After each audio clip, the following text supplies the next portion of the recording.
you so much for joining me on the Creative Awakening Now podcast. I'm your host, David Matters, and I'm here to bring you stories, interviews, and insights relating to the topics of creativity, inspiration, and practice. My intention is to connect with other people who employ a heart-centered approach to the artistic process and to share this profoundly inspiring content with anyone who cares to hear it. I hope you enjoy. This is a dream, and dream is never the same. My guest this week was Brendan Mulcahy.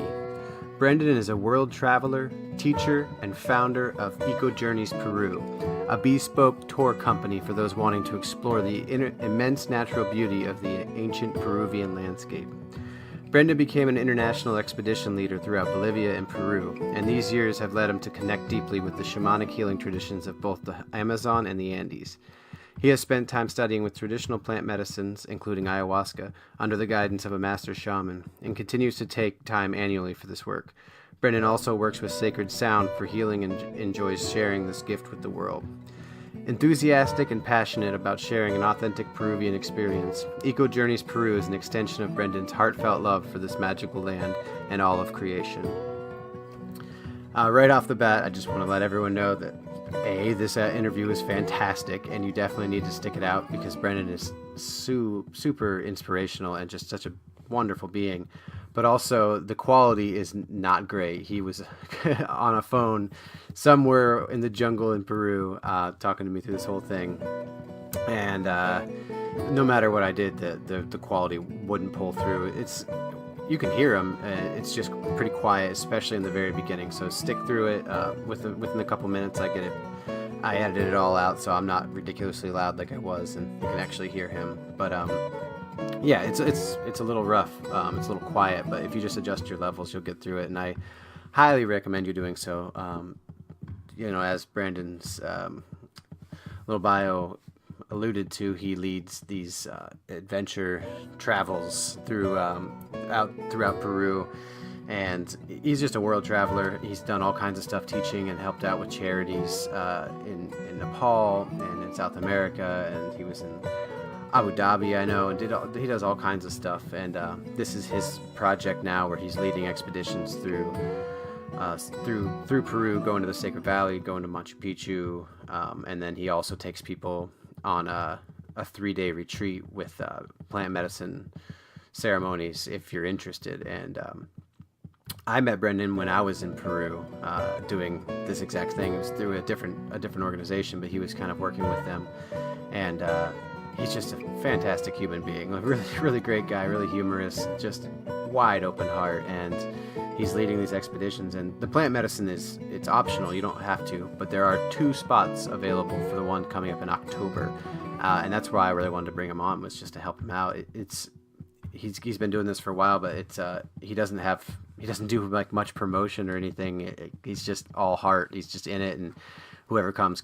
But I wanted to make sure that I could try and get the word out there a little bit more for him. So if any of my listeners want to check it out, you guys will be the first to know, other than his inner circle. If you're interested in going down to Peru and checking it out, it's 11 days and all this stuff included. I don't have the exact information that I'm going to spew out here, but the links will be on the show notes on the website and everything like that, so you can check him out there. And he talks all about it in the podcast. So yeah, like I said, I highly recommend you sticking through it, because he's just got so many great little tidbits of inspiration. And it's a really unique podcast interview for this show. I'm not talking to him about music or art or any of these kind of general topics of creativity. We're more talking about like inspiration. He's just an inspirational person, and what he's doing is beautiful, because not only is he leading these tours, but he's also giving back to the local communities with a lot of the proceeds that come from this. He's helping people with the flood victims in Peru. There was a big flood in 2017, and he's going in there and helping people out. I know he's done stuff with like dental work for kids and blankets and all kinds of stuff. So he's really giving back with this. It's not a money-making thing for him. It's, as you'll hear all his stories, the cool things he's done, it's all giving back and giving people an amazing journey and giving them the chance to check out plant medicines if they're interested. And He's got a lot to say about that. He's been working with him for years and trained under Master Shamans and facilitated ceremonies and done all kinds of stuff. So I have firsthand experience with him. He's a great guy. And yeah, this interview is super fun. We just, a lot of storytelling. And, you know, when I ask him for, usually I ask my guests for a little bit of advice for people who are interested in, you know, being a songwriter, being an artist or whatever. But his was just like life advice, because he's got so much wisdom. He's just got so much compassion. And I wanted to see what he had to say, and it was really beautiful, his response and the whole thing. So yeah, I really I hope you guys will check it out, ecojourneysperu.com, and connect with Brendan and see if you can get in there for the October retreat. And yeah, as always, I hope to check out my work, creativeawakeningnow.com. I'm actually out of town. I'm out of the state. I'm in Pennsylvania currently. With my brother, getting tattooed today actually, and so is my partner Jen, and everything's just been nuts this whole week. So trying to squeeze this interview in and get it all ready, and I have another interview today. Just a bunch of madness, but I'm dedicated to it. I'm getting it out there, so be sure to check it out and share it with your friends. Check out my blog, check out my music, Life Like Water. Sign up for my mailing list. Get the ebook that I wrote, Melodies in the Maloka, is actually about my time at the same place that I met Brendan at, and he's actually part of it. His name's changed, but he's actually part of that story. So if you want to check that out, it's some really good in-depth look of what you'd be getting into, and it's really powerful, really beautiful stuff. So I hope you will check all that out, and I hope you will stay connected and go on iTunes and leave a rating or a review. That would be incredibly helpful, and all that same good stuff. You know, just connect and let's talk and build this community I've been talking about. I'm really excited about where this is going. So I hope you guys will enjoy, and we'll connect very soon. Much love. Welcome back, everyone. Thanks for joining us, and thank you, Brendan, for joining me tonight. No worries, you're most welcome. Happy to be here, Dave. Awesome. Yeah, this is great, man. We're coming live from Brendan's in Peru right now. And where did you say you were again? In a small, dreamy, sleepy, dreamlike town called Lobitos in the northern, up the real north of Peru on the coast. Lovely little spot. Awesome. Well, yeah. So we were just talking before we started recording about just Brendan's whole journey, what he's been doing these last few years, and how he's led up to where he is now with his Eco Journeys Peru tour group and all that good stuff. So if you would be down just to kind of give us your backstory, who you are, and you know the travels you've done, and what have led you to be where you are right now, and then I'll kind of fill in the blanks. Yeah, cool. It's a long story. You have a way. Yeah, man. Get too into it, but there's been a few really cool pivotal points and like leaps of faith getting here, and it's just been a magic journey. And I really feel that the more you kind of just let go and trust, it can be challenging sometimes, but the more comes in. But I think I left Ireland when I was 17 and moved to New Zealand for a year. Then since then I was kind of coming and going over and back a lot. And after finishing university, Peru was on my mind a lot. And I went to the Middle East. I was a teacher for a couple of years there, teaching English and history in a secondary school. I kind of saved up enough money from there and moved over to, hit up Buenos Aires and came to Bolivia and Peru to learn Spanish, basically.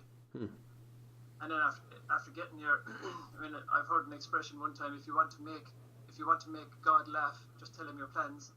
Yeah. But getting here, like everything was just wide open, and I had plans to go home. And so when I arrived to Peru, I'd been here for a while, had visited some different volunteer projects. I'd always wanted to set up a charity if it was a worthwhile cause, if something naturally kind of crossed my way. And I visited a few different places, and then I got a phone call saying, "Oh, you should come home." It was actually my dad was getting remarried, similar to what your something going on as well. Yeah. But I was thinking, oh God, it'll be a good day, but it's a long journey, will I bother? And then this other place got in touch, and they wanted me to go for this training. A company called Quest Overseas. They're a British-based international expedition company. They work a lot with like gap year students. So they offered me to fly back for this training, this like staff selection thing. So I did that, ended up going home for a while. But on the way, I had left, I'd stayed in Atlanta, Georgia for a while, and getting on the plane to Ireland, the flight was overbooked. And I never really wanted to leave Peru in the first place. I knew my journey wasn't finished, you know? And I felt, I just got here, what are we doing? And then these people in the check-in in the airport were like, are you listening to the microphone? Are you from Ireland? I said, I am. And the plane had been overbooked, and they offered anybody who could stay in Atlanta for an extra night. My best friend was living there, so I did. And they gave me $750 of a flight voucher back anywhere I wanted to go. So I was able to get back to Peru as soon as I landed in Ireland. Oh, wow. And it was really amazing. And then a few months after being at home, I'd been working in a bakery, and this charity contacted me in Trujillo, and they were like, are you still coming? And I said, no, I came home, but they needed somebody to run the place. And I said, funnily enough, I've actually got a free ticket essentially back to Peru, so if you can hang on for a couple of weeks, I'll come and do that. And so I ended up coming back, running that charity in Trujillo, and that was an incredible experience. Met some lifelong friends and a lot of good learning too. And then funnily enough, where things got super cool as I was leaving, my flight was on the 21st of March, I'll never forget it, and I was walking down through Huanchaco Beach on the 19th of March, and I had decided, like, in my heart, stick around, stay in Peru, you'll be alright. But I had no money, I was broke, you know, so I was getting really anxious in the mornings, and I was getting super anxious going to sleep, and I couldn't rest, and all of my mates had kind of gone their own directions, and I was a bit lost. But I swear, it was the coolest thing. I walked down the street in Huanchaco, and I just prayed. I was like so nervous and like upset, and I said, like, just blessed myself and said, God, this is Brendan, remember me. I'm really nervous, and I know you did not give me a free ticket back to Peru to run a charity. You know, that's just a question of being able to do it. It's not too bad, but I know there's a spiritual step forward I'm supposed to take, and if I go home, I feel like I bottled it, and if I stay here, I don't have any money. Like, I have to spend what I have just about to generate more. I don't know what to do. Please give me a sign, like a dream or whatever. I will pay attention, but I have to leave on a bus tomorrow to catch my flight the next morning. And I swear, David, I blessed myself on the ground. I blessed myself walking, and on the ground in front of me there was a wallet, like right in front of my feet. And I was, what the hell is going on? I was freaking out, man. And I looked over my shoulder, and there's this elderly guy with a walking stick, and he was like, I feel, even to this day, I feel like he was looking over his shoulder into the ocean, but I almost feel like he was looking at me, like, you know, your imagination goes a bit there. I feel like he's thinking, this guy better find this wallet. I've travelled a long way to give it to him. Oh my. But anyway, I know, and I thought there was going to be like a piece of string on it, putting it down the boat, you know, like a joke. But I opened it up anyway, and I was like, if this has belonged to anybody, I'm going to give it back.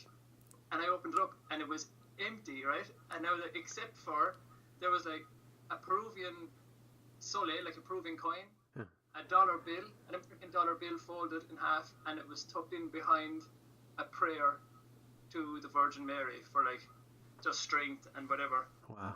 And I was freaking out. I was like, what the hell? I just needed cash. You no need for all the jokes, you know?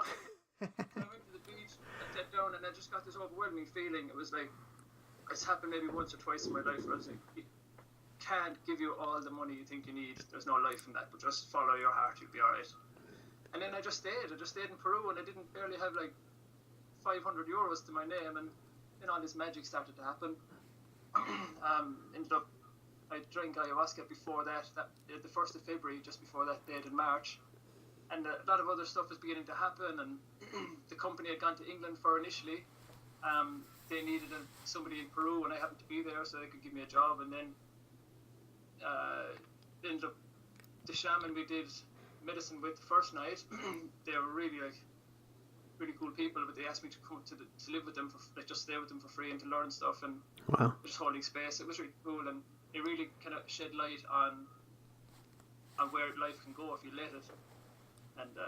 And from there then, I have a friend of mine who set up a charity, and we'd gotten involved with that, and then all of a sudden I was just flown over to Abu Dhabi again a second time, and a bit of cash, made some money, got involved with the charity in Nepal then from there, and we'd fundraise for these 40 women and young girls in Nepal in the Bardia district. We set up a sewing project. They were like essentially slaves, and that project is going really well.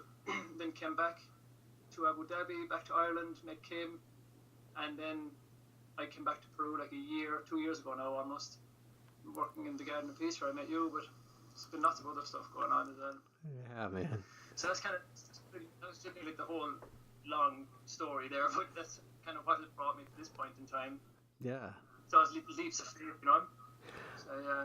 That's awesome. So No. I've been constantly rewarded for like small things. That's great, man. No, I love those kind of stories, you know, where it's just like it all falls into place and you're like, yep, this is what I'm supposed to be doing and this is where I'm supposed to be. And I think that's such a testament of like, yep, I'm on the right track, you know, I'm doing the right thing. But when I met you, what's that?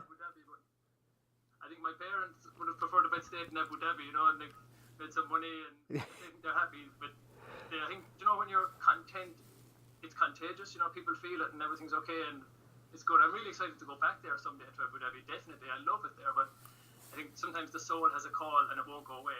Yeah. You know, I met this psychic lady one time and she's a really good friend of mine now. And super, super beautiful lady. And she said, "You're depressed." I said, "No, I'm not." And she said, "I don't mean depressing. You don't need medication, but like you, like so many other people at this point in time, are depressing the call of your soul. You're pushing it down, and you need to just go and do these things." And it just really made so much sense, like just to let go and answer the small things because it never go away. It doesn't have to be something that will go on forever, but just acknowledge it and do it, and come back to yourself after. And it really rang true when she said it. Definitely. That's awesome. And, like, being here with all that done, the expeditions and the charity work here, and then all the work with the plant medicine, I was like, well, I'm here anyway. I might as well just do the tours, set them up, and the money goes back to the charity. And then it also, there's so many people who are curious about ayahuasca. And again, that's another call people have sometimes, and they don't acknowledge it, and first they come and, you know, you go to places like Iquitos or indeed even Tarapoto and places, but not so much at all, but it's there. But Pucallpa, you go to like these deep jungle places where there's a lot of tourism, and when you could shake a tree and a shaman will fall out of it. Yeah. people don't really know like the right way to go forwards, and they're booking stuff online and they don't know. And I think just to be able to provide a safe experience for people, the ayahuasca is one thing, but it's the person administering it too. Is that's where the real strength and the journey and the safety needs to be taken. You know? Yeah. I mean, you can drink Ron, you know, you've got the experience, David. I mean, it's the person and the shaman and their integrity and their love and their power. And when that's absent, then things happen and you might not even be any wiser. So it's just to provide it for people in a safe way, you know? Yeah. Cool and that way. Yeah, can you maybe like elaborate on that, like with what you're doing with Eco Journeys and I mean, kind of give the full overview of it, the experience. You know, the reason why I brought Brendan on was first of all because he's an awesome guy and he's got a great story. He's done a lot of great stuff, but he's doing really cool work with this project, and he's been doing stuff raising money for charities in different areas of Peru and different places. And you know, for me, for this show, it's like I'm always trying to go back and forth, like what falls in line with my show, creativity, inspiration, and practice. And when I start breaking it down, I'm just like, I just want to talk to people who are doing good things in the world that are inspiring to me and to others. And built into that is a creative aspect. I mean, you put this all together and you've met so many people and you've done so many different things to make it come to life. So I want to share that with people. So if you want to tell people about it. Yeah, that's super cool. Thank you so much. I guess, where do I start? Well, I suppose having had done the international expeditions with Quest overseas, I had done a few of those runs and that was cool. And then the plant medicine was one thing, and the charity. I was always involved with charity, like from a very young age. Like before I ever moved to the Middle East, me and a friend had cycled around Ireland for like suicide awareness and mental health, and talked to kids at schools and stuff. And it's always been something on the background, you know, or probably the foreground. All the time it's been there, and then the charity in Trujillo was like a children's project. The school is free English and like boxing classes or cosmetic like classes for single mothers and stuff, whatever we could really provide at the time. And like Nepal, there was the ladies over there, and while living in Abu Dhabi, my friend Sarah, who was a terribly special lady, she's so super cool. She's actually the founder of a thing called the Sparkle Foundation. She had set up there's 250 kids in Malawi looked after by her, and my mate Keane, herself, myself, and this lady named Diala essentially founded it. And I just lended a hand with the volunteer aspect of it, setting it up on that front. And it's always been something that's been going on. And when I came here, and I was in the jungle and the floods happened, I have two really special friends in Abu Dhabi, and they had like put the money together, and they said, look, if you need money for the floods, just spend this and look after them. Because I'd lived in this area in Trujillo, and it got washed out by the floods. I have some really good videos actually. If you type Eco Journeys Peru into YouTube, some of the footage is there. But went down and checked everything, flew straight from the Garden of Peace, and had brought loads of supplies because there was no water, nothing. I actually got in touch with the military here because they were doing military runs, the airplanes over and back to the coast with food and water and stuff, and they were going to bring loads with me. And then people told me it's actually manageable on the ground there. But so ended up going there doing that, and got 2 doctors and 2 dentists, and paid them for the day to do like a medical campaign for 220 people that had lost their homes. Like they're just washed away, and it was really bad because it's in a very poor area, El Milagro, just outside. It's a district of Trujillo. Like a lot of people, their houses getting washed away, were getting washed away, and like people had come down from poorer parts with guns and robbed them of everything they had left. So they're just standing there with nothing at the end. It was terrible, man. Jeez. But so we did like these medical campaigns and dental campaigns, and had like donation days, and just got all that together. And then not long before that, I'd set up the website for Eco Journeys, thinking I might as well tie all this in together, and just see where it goes. At least that way people can still be provided for. Still be provided for through the tours, and there's other beneficiaries too. Like there's a child in just outside Oyente Tambo, outside Cusco in Oyente Tambo. Yeah, he's just a beneficiary as well. We found him when he was like 4 weeks old, and he's 3 now or 4 almost. So like get him whatever he needs, like school supplies and stuff. And nice. There's a family in the jungle as well that live quite close to the Garden of Peace, and we try to look after them when we can. And it's just trying to make everything work together. And initially I had just set the thing up, Eco Journeys, while I was in Peru, thinking I could get a couple of tours done and everyone would be happy, and then I'd wrap it up and go home. And then it didn't really work out that way. It was like everything came in late. Like I was a long time in the jungle anyway, offline, and social media kind of not really great at putting myself out there. But then these tours started coming in. I have like a tour in October now. There's two spaces left in it, maybe 3. And then a friend of mine who's working in Tokyo said that she wants to get students from her school over on a volunteer exchange to work with women, which we're doing here anyway as well. And then other people are getting in touch about setting up. So it's kind of just spinning out a bit, and so it's just great to see it kind of grow on its own, and without having to put in a huge amount of energy already. So much is coming back. Yeah. Which is great. And I've actually we started accepting. Well, I've gotten into this whole cryptocurrency Bitcoin thing. So couple of guys from America, they're half paying in Bitcoin, and I think that's just going to be a big deal anyway, so we're trying to get on that way we can. Yeah, make it easier for everyone, I'm sure. Yeah, it's really great. So cool, man. See where it goes, I guess, Yeah, I think it's such a great thing to be using all your resources from travels and different things, and channeling it into something really beautiful. And it's positive. Yeah, it's really positive, and it's helping other people. And I wonder if you could maybe even just talk about that, like how, it's altruism is not a very common feature in a lot of people's lives, where you're doing things for other people. And I'm not saying there's nothing in it for you, but what inspires you, like what pushes you to want to do so much for other people, and like live in third world countries, and kind of deal with that kind of life. Honestly, David, like I don't think I've ever put anything up on Facebook about the different things that have gone on. I keep it very quiet. Like a friend of mine in Dubai or Abu Dhabi, he's like such a special guy. But he said to me one time when he helped out with the women and the young girls in Nepal, and I got to visit the project, and they'd like carved a wooden plaque for both of my friends, just a thank you, and like looks really cool. And I put it up in the room, and he said, you can take that down, and you can put it. And I said, why? That's a nice thing. He said, well, look, your left hand shouldn't really know what your right hand is doing. Just keep it quiet and get it done. And it was such a respectable thing. Really, really rang true when he said it. But again, I don't know what has brought me to this. It's honestly not like something I find it very hard to walk away from a situation I felt I could make better without doing it. Now, I don't, by no means do I swoon into places and assume myself to be a fixer of things, by any means, or at least anything to the stretch of the imagination, but sometimes stuff just happens and you just have to go with it.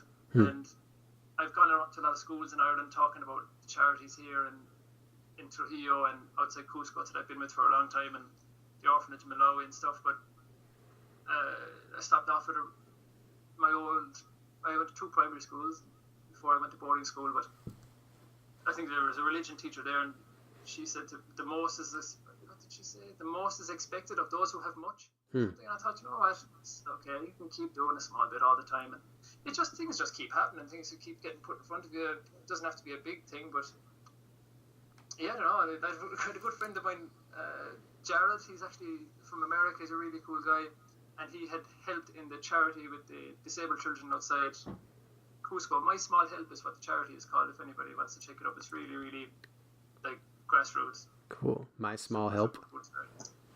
My Small Help, yeah. Cool. They're based in Nepal and they're based in Cusco. So there's a lot of good work going on there as well.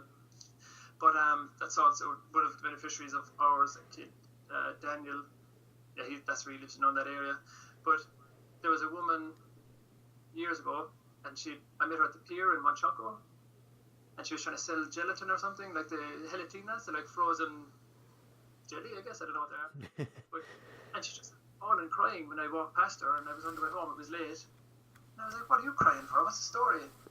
And she was like, you know what they're like in Peru, like there's so many people selling stuff, and they're kind of old, and everyone's struggling, and she said, I need to sell this, I can't get home. And so I brought her back to my house, and I had a cup of tea and made her a sandwich, and like told her I'd help her out, like there's no need to be upset. And she was telling me that her daughter had that these guys were like starting money out of her, and she was in debt to these people, and her daughter was in danger, and I said, this is no good. So I ended up like helping her out and just doing what I could at the time. Maria was her name, but as I was telling Jared about this, the guy, and we were just having a beer in Cusco, and I kind of told him, sure, of course you're going to bring the woman into your house and give her a cup of tea. And he goes, no, people don't actually do that all the time. Alright. So, but like, I don't know, it's just happened. I mean, my family are really good. We've been super blessed. Everyone is like really happy. There's nobody sick, nobody's dying, everyone's good. Even in the bad times, things are good.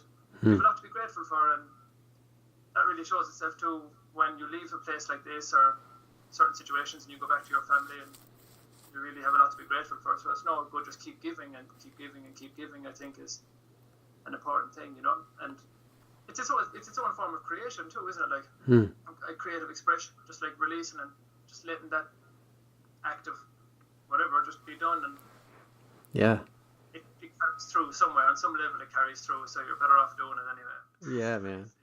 No, I find it so inspiring, and it's one thing that always I come back to as a creative person and the art and stuff. It's like, it's not just about creating things. It's not just about expressing myself. It's about, for me, like when I play music or I make art, I want to give back through that, as a channel. I want to communicate something, and I want to affect people's lives. And I think most artists do, but that's one way of looking at it. But you're doing it with like cutting out the middleman, a lot of that, like you're sitting there living in these crazy places that, obviously they're amazing and beautiful, but they're also, there's a lot of danger.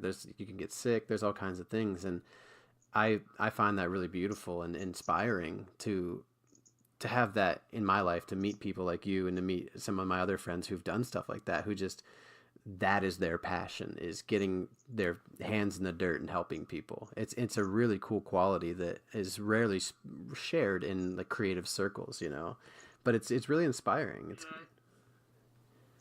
Yeah, thanks, Dave. I really appreciate it, man. I know my mother, at this stage, my mother doesn't even ask any questions, I really think if I'm in the jungle for ages, she just assumes I'm okay. But the only time I was ever robbed in my life was like 20 minutes from my house in Ireland. I spent time in Africa, I spent time in Asia, I've been here for ages, And it's like it's just funny what people assume and hear. Like people are generally good, you know. Like people, even like in the poorer, like most disadvantaged places, Yeah. you know, kids are smiling. You know, people are happy and they're generally pretty content. Everything, you know, something is always welcome, and that's cool. That's understandable. People are generally good, and Yeah.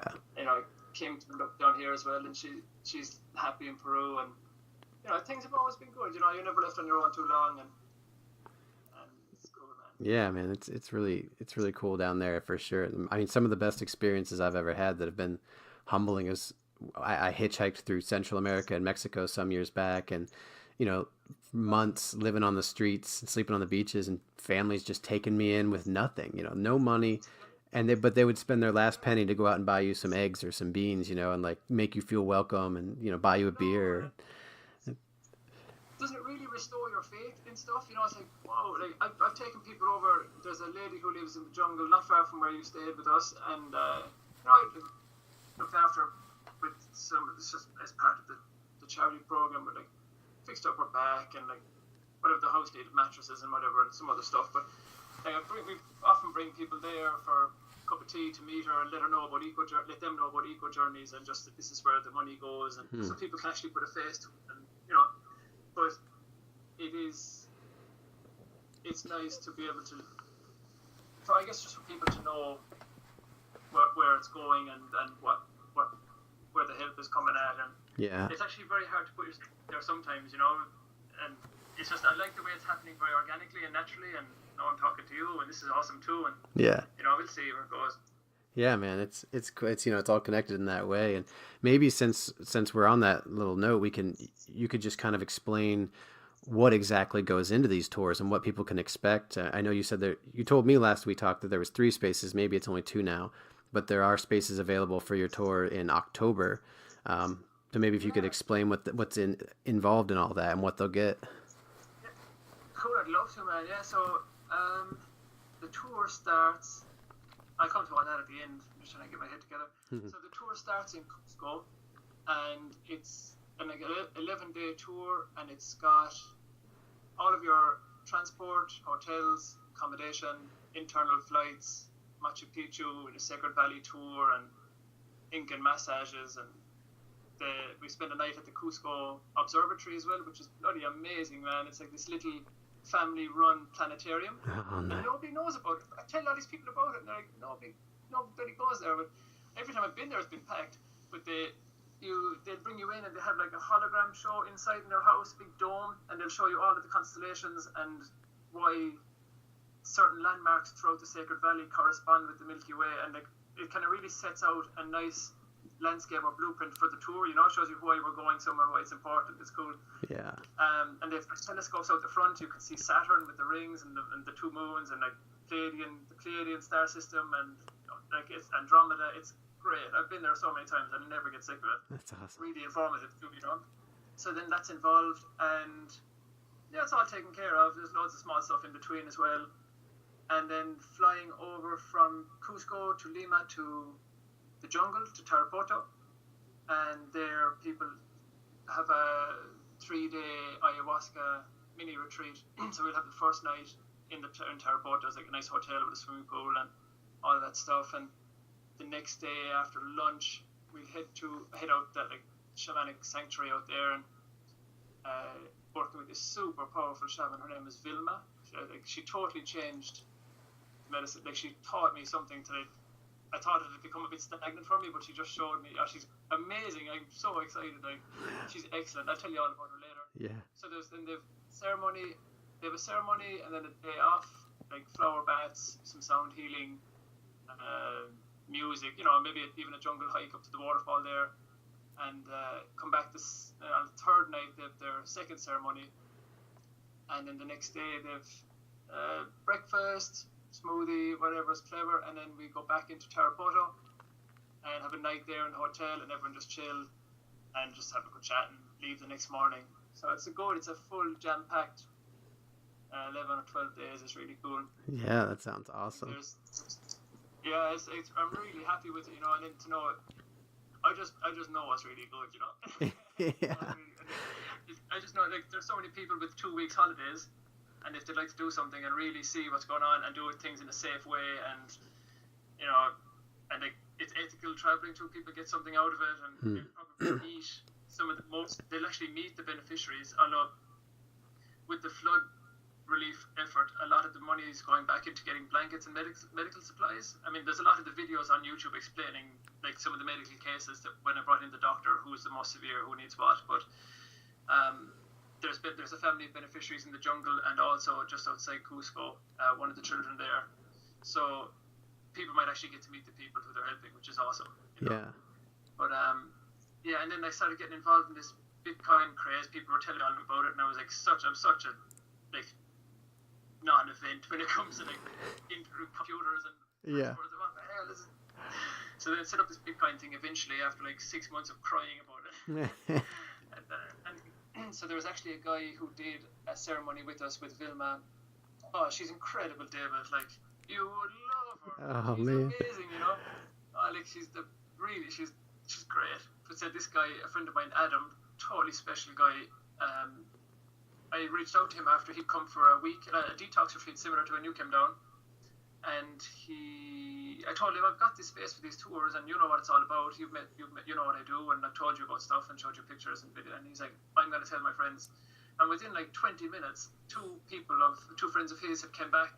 They're Johnny and Josh. They're coming on the tour, and they seem really cool. We've met over Skype as well, and they're big into cryptocurrency. And so yeah, we're going to throw a bit of cryptocurrency this way, and we're trying to expand that and make that work as well a little bit. Cool, man. So it's just trying to tie in more stuff together and Yeah. see where it goes, you know. Oh, that's awesome. I mean, I have since coming back from Peru. I was there in December of last year, and I have so many people wanting to talk to me about it, and wanting information. And at this point, it's like pretty common knowledge, for a lot of us in this kind of circuit, travelers and such. But there's a lot of people out there who don't really know, what this whole thing is with plant medicines, and just like the sacredness that lives within Peru and the beauty of it.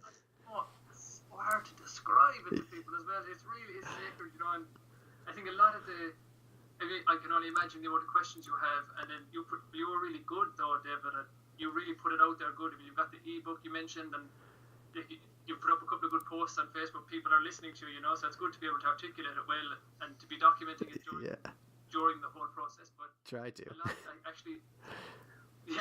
better than I've ever done. But there's like 6 people. One second, let me count them.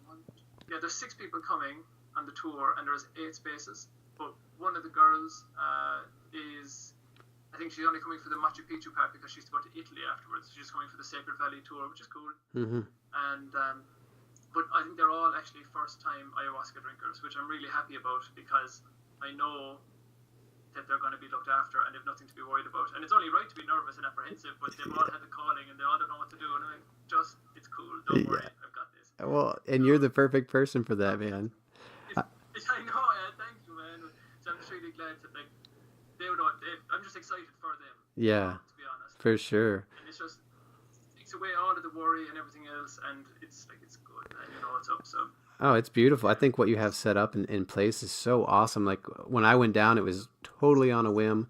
I had no idea where to go. I didn't know anyone. It just was totally random things how I met, went through the Garden of Peace and met all them, and then met you, and it all worked out so perfectly. But it is intimidating. Like there's a lot that has to be navigated to go through South America, and especially when you get into the plant medicine world. But I can say with absolute certainty that for anyone listening, if you're interested, you couldn't have a better guide than Brendan. He was there for me, and he was kind of you were kind of facilitating some of the ceremonies that were going on when I was there. And he was telling me a little memory that he had of me when at one of the ceremonies, and I went so deep, and I just like held on to Brendan, was like, stay with me, brother, just stay with me. Help me get through this, because it was so profound. And I asked him at one point, I was like, how do you maintain in this space? And he just looked at me and smiled and said, practice, man.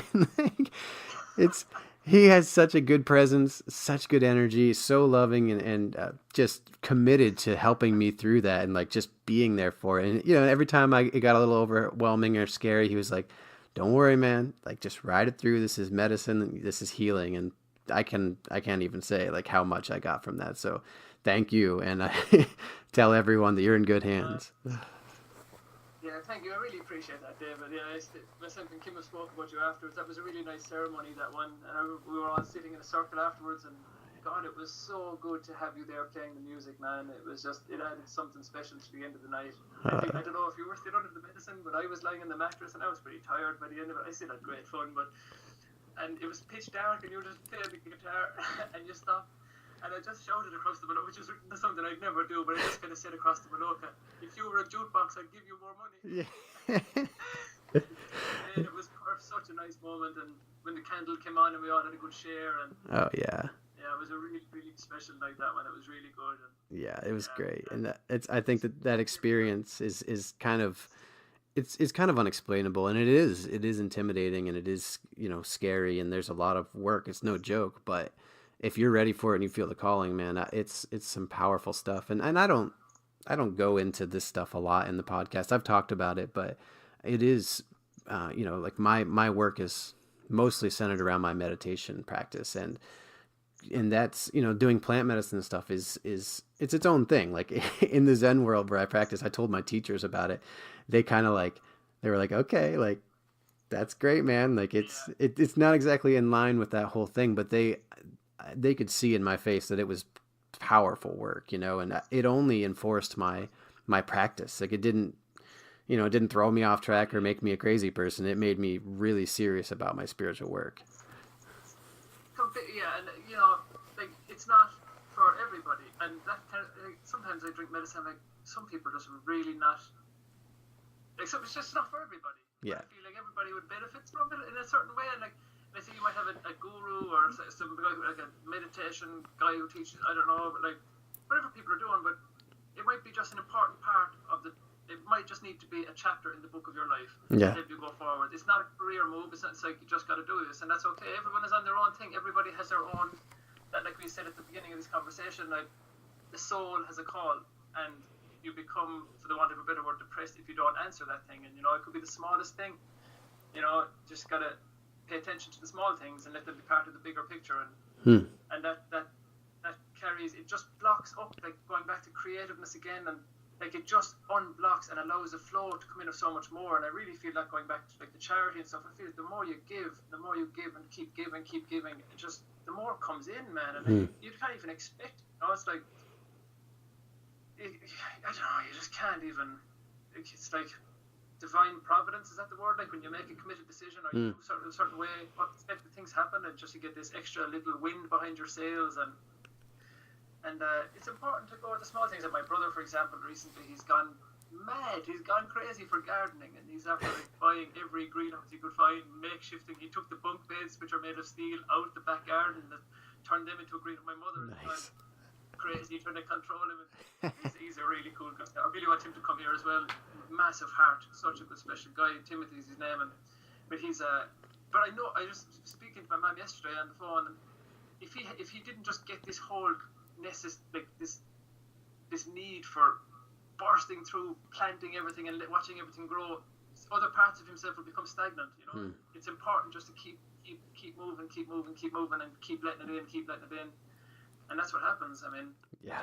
We've done this now, and myself and Kim are actually going home from Peru on the 24th of June for a short while, and we're going over to Bali to facilitate some retreats there as well, and like just some ceremonies, look after people. So again, it's just like looking after things and making it. For some reason, this is after happening. We're super blessed, and we're really looking forward to it. And I'm going to bring over I've got some crystal healing bowls. Going to bring them over and do some nice meditations for people, and Cool. just letting life be life. Yeah, man, You know? it's special stuff. And it's like you said, it's ayahuasca is not necessarily the point here. It's like it's a huge tool, and plant medicines in general, it can really be an eye-opening thing. But like you said, it's really just about unblocking whatever it is that you can do to release that plug that's in life sometimes. Like, maybe for some people it's yoga or gardening or music, but sometimes it's plant medicines, and it just it kind of reaffirms all that you're doing if you're in the right place for it. And I think that having it facilitated in such a way that you're doing it with Eco Journeys, and also all the history and background of I'm sure you get into some Peruvian culture and the astrology and stuff. Like, it's really powerful stuff. I just can't even explain it enough to people. So I want to put it out there. you know. Yeah, no, totally. We met this. There's a guy, really special dude. Again, he lives outside Ollantaytambo. His name is Dr. Hermano Vidal, and I met. I was lucky enough. I've been lucky all my life, thank God. But I met this guy 5 or 6 years ago, and he's actually, for anybody who knows anything about this kind of stuff, but he's one of the grandfathers of the world. He's like one of the wisdom keepers. He's flown all over the world to meet all the elders, and they sit and they talk about what's going on, and they do all their own stuff. Like, I guess they're shamans. I mean, he's definitely a shaman. I've met him twice. He definitely knows what's up. But he's I went to see him recently with Kim when we were in Cusco recently, like 8 months ago now. But he's a special type of guy, like really powerful. Like, you just know. And Kim speaks no Spanish, but you could tell in his eyes the power he had and the heart he spoke with about where the world is. Like, he touched on everything, like, the need for tantra, the need for like mindfulness, the need for like which part of the line are you on. Like, he's really, really on so many levels brilliant, fantastic guy. He actually did an egg healing on us, an egg reading. So he'll lie you down and he'll get an egg and he'll rub it over your face, and I have pictures. I'm sending you these. Yeah. Put it over your eyes and rub your body, and then turn you over in your belly, and then do it up and down, and then he'll crack the egg into a glass of water. You watch how it falls, and he'll tell you, this happened to you at this age, you need to fix this about you. So he's just a really honest, really cool guy. So, but sorry, to come back to that, I told him we were going off to do some diets, and I've been working the plans for a while, and he said everybody has a center. Like, the center. People get confused and they go down this road of plants and diets and they get lost in that, but there's a center. Jesus walked it. Everyone walks it. You got to connect to it, to the source, the center. You're it. It's there. Don't get lost. Follow yourself. And he's like, really, he kept saying it, come back to the center. You have it. You have it. Everyone has it. Come back.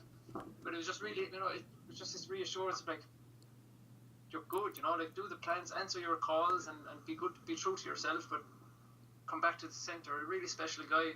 Like Kim, as I said, she didn't speak Spanish at the time, but for days, maybe weeks afterwards, she was like, that guy, you can't get over the presence he has. And she's met a lot of people in her life, as much as I have, and she had dreams about him, where in the dreams she was speaking the language that he understood.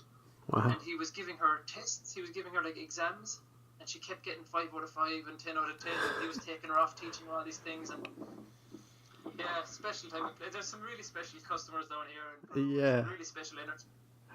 That guy is actually in Ollantaytambo, which we passed through during the tour. And if I could fit it in a visit with him in the group, that would be awesome. But yeah, let's see what we can do. Yeah, it'll be a special thing on the side.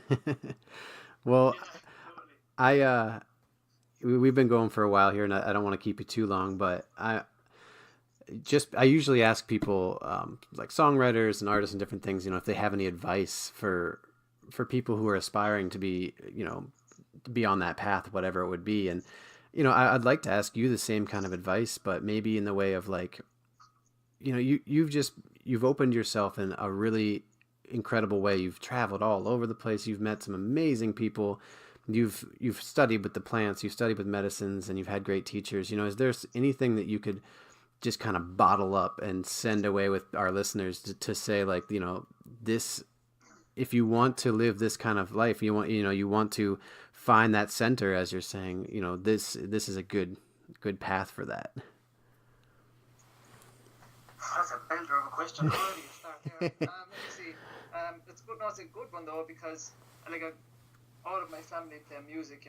All of them. I'm the only one who has it. I've played the violin for a little while, and I've actually bought a ukulele recently, and I'm getting into it. But I would definitely tell anybody, if you're musicians, like, that it's a great gift, like, to be able to play music. My grandfather used to say, you'll never be lonely and you'll never be poor. I nearly give away most of the life experiences I have now. I could play the bloody fiddle a bit better. But music is a gift, and it really creates a moment out of nothing. You know, it creates a memory whether normally wouldn't be anything out of the blue. But I guess if I had to give anybody advice, I think it would be definitely sit with yourself, answer those small things. You know, those callings every now and again. They're not insignificant. And I think, I guess this is also like advice I'm giving myself, you know? It always is like that, isn't it? Yeah. I think don't let the length of time it takes to go and do something be the reason you don't do it, because that length of time is going to pass you by just as quickly. So like, just decide to go for it. You know, Awesome. happen. Yeah, man. That would be it. That's great. Yeah, no, I think that subtle things like that are the things that get overlooked so easily, where it's, especially timelines and things like that, where it's like, yeah, I want to go to Peru. I want to go, have experiences with plant medicines. I want to study with shamans or whatever, but it's like my life can't allow that right now. And, that kind of advice is just like, stick with it. And I can attest to that personally. On my 30th birthday, I was like, this is what I want to do when I turn 30. I want to go and I want to work with the plants, and I want to meet authentic traditional shaman who can, like show me these things. And it was not in the cards for me.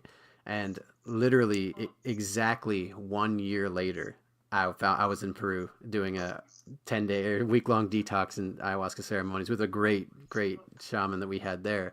And it just happens like that. It's like we have this like kind of formulated idea of what is feasible, or what, if this works in this timeline, then it's good. If it doesn't, then it's not going to happen. But that's just not how nature works, So thank you for that.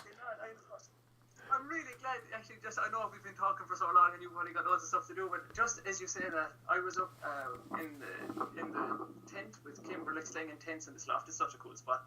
But she's not feeling great, and she said she's a little bored, she can't sleep. And I said, what we should do is we should actually just be creative and just write down on a piece of paper, do a mind map of what we would like to see happen in the next 12 months, or maybe indeed the next 12 years, and like what do we want to have happen way out, and how do we manifest our way there. And she said, I wouldn't know where to start. And I said, that's the whole problem, actually, isn't it? Because like, unless you can be clear in, like, at least write it down or draw a picture of it and write it down on a piece of paper, if you don't give the universe a clear enough message, it's going to keep sending you back muddy water. Yeah. You have to like have it clear. It's going to keep getting it back unclear. But if you just pick it, it'll come out. And in the meantime, like you said something very, very important there. Like, some people are really busy, their families and the this, that, and the other. That's all good. Just keep loving what you do. I mean, if you're working 9 to 5, that's great. If you're doing this, if you're not working, if you're helping somebody out, if you're just painting, if you're just like doing jobs here and there, and walking the dog, and just keep loving what you do. Keep loving what you do. Just love it. It doesn't matter what it is. Just love doing it, and everything else will work itself out. You'll be rewarded for that. And yeah, just positive, man. Yeah, man. Well, I greatly appreciate all that, and I really greatly appreciate. It was just totally random thing that we reconnected. We're talking about having these spots available, and I was like, shit, you should come on the podcast, man. It's and it just. It's really great. Like, this conversation's been awesome. And honestly, like your energy, it's like I never left that space that we entered into in Peru. And I like talking to you, I can feel that, like that warmth and that sincerity, and that you're very, you're committed, like, whatever it is that you're doing, you just seem so heart centered with it. And you're like, yeah, man, like I'm getting this, like living in a tent, like, doing the thing. Yeah, dude. Yeah, well, I really appreciate the kind words, David. I really do, and I've a massive respect for you trying to, not even trying. You're actually just doing it. You're like just pulling everything together, and you're bringing really special people on board as well. I've like looked at some of your guests that have been through, and like you're creating something great there for like people to touch onto, and it's just good, just really, really great to have met you, and just keep rocking it, man. Yeah, man. Brilliant. Thank you, brother. I really appreciate it. So, well, yeah, man. I just want to put your website out there, and if you have any other contacts, maybe you can just say it, and I'll add it all in the show notes, but if you could share it. Sweet, yeah. Well, I guess, yeah, the website is www.ecojourneysperu.com, and the same name on Instagram. I gotta really keep on top of that Instagram stuff. Yeah, so any one of those two, and there's an email there on the website and loads of information and pictures and videos and all that kind of stuff. Awesome. And after that, yeah, there's this new platform. Have you ever heard of a thing called Steam It? No. It's like this blockchain platform. It's going to be the new thing in terms of like media sharing and content. It's really cool. Check it up sometime. I'm going to get into that and wean myself off of the Facebook. Yeah. Although it serves a purpose, but yeah, Steam It. I'll send you a link. Cool. Yeah, man. Well, yeah, that's awesome. And just so everyone hears again, there are 2 spaces at least available for the Eco Journey Peru tour in October, right? Yeah. In October. In October, I think it starts. Well, I'm pretty sure it definitely starts on the 26th of October and it finishes on the 6th of November. But if anybody arrives on a day or two early, I can meet them. I'll be there anyway. So awesome. Cool. Well, I hope you guys will check that out and definitely get involved with this because it's a magical place, and everything that Brendan's doing has got a good cause behind it, and money's going to help less fortunate people down there. So it's a really beautiful thing. And if you had any interest in plant medicine ceremonies, I honestly can say you have no further to look because this is a really solid place, and you get to see some amazing stuff on the side. So, all right. Well, yeah, and there are there's also a section for if a group of people want to come and not do medicine, there's also a jungle tour they can go and do in the meantime. But it's primarily for the medicine, I guess. Really, it's really what I like providing for people. Awesome, great. Well, that's awesome, man. I really appreciate you coming on, like I said, and I definitely look forward to hearing more about what comes of all this. And we got to stay connected, Yeah, and David, thank you so much for providing the platform to just put myself out there, speaking and it's always easier. I can never even do stuff online. I prefer to talk to somebody when I'm booking a flight on the telephone. Yeah. It's just so much. Thank you so much for everything that you do, and yeah, excellent stuff. Absolutely, brother. Well, I hope you can use this and share it with people, and it'll be helpful for both of us. So that's the aim. But all right, thank you everyone so much for listening, and we will definitely catch you next time.